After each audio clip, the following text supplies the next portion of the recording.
ئادەم بۆ ئێمە و مەیمونیش بۆ ئێوە. ئێمە شانازی بەوەوە دەکەین کەنەوەی مرۆڤێکی کامڵ و تەواو و بەتوانا و لێهاتوو زۆر زیرەک و زاناین. ئێمە نەوەی پیاوێکین کە لە پێگەیەکی بەرزدا بووە و لە ئاسمانەکاندا بووە لە بەهەشتێک و باخێکی پڕ لە ناز و نیعمەت و پێشکەندا بووە. ئێمە نەوەی مرۆڤێکین کە بەدیهێنەری ئاسمانەکان و دنیا و زەوی و ژیان بەدەستی خۆی خەڵقی کردووە و ڕێزی تایبەتی و گەورەی لێناوە. بە جۆرێک هەموو دنیا بۆ خزمەتی ئەو مرۆڤە و نەوەکانی فەراهەم هێناوە. ئێمە نەوەی پیاوێکین کە خودای گەورە ئەوەندەی ڕێز لێناوە بە جۆرێک ئەمری بە فریشتەکان و ئیبلیس کردووە کە سوژدەی ڕێزی بۆ بەرن.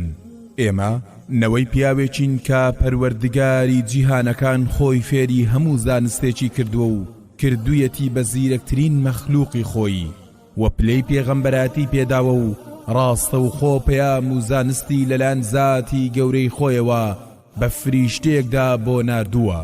ئێمە نەوەی پیاوێکین هەرچی لەم دنیادا هەیە خودای گەورە بۆ خزمەتی ئەو پیاوە و نەوەکانی دروستی کردووە و هێناویەتیە بوون لە ڕووەک و دەریا و زەریا و شاخەکان و خۆر و مانگ و ئەستێرەکان و گیانەوەران تەنانەت بە خودی مەیمونیشەوە.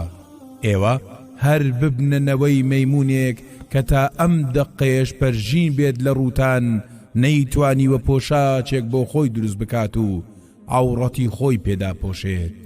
ئەی مولحید و غەیرە دینەکان، ئێوەش هەمیشە شانازی بەوە بکەن کە باو باپیرانتان ئەسڵ و ڕەچەڵەچیان مەیمون بووە. بەڵام گومانیشم نییە لەوەی کە ئێستا هەر مولحیدێک سێ پشتی خۆی زیاتر نا زیندوو بکاتەوە ئەوە حاشایان لێ دەکەن لەوەی کە ئەم مولحیدانە مەیمونیەکیان کردووە بە ئەسڵ و ڕەچەڵەچیان.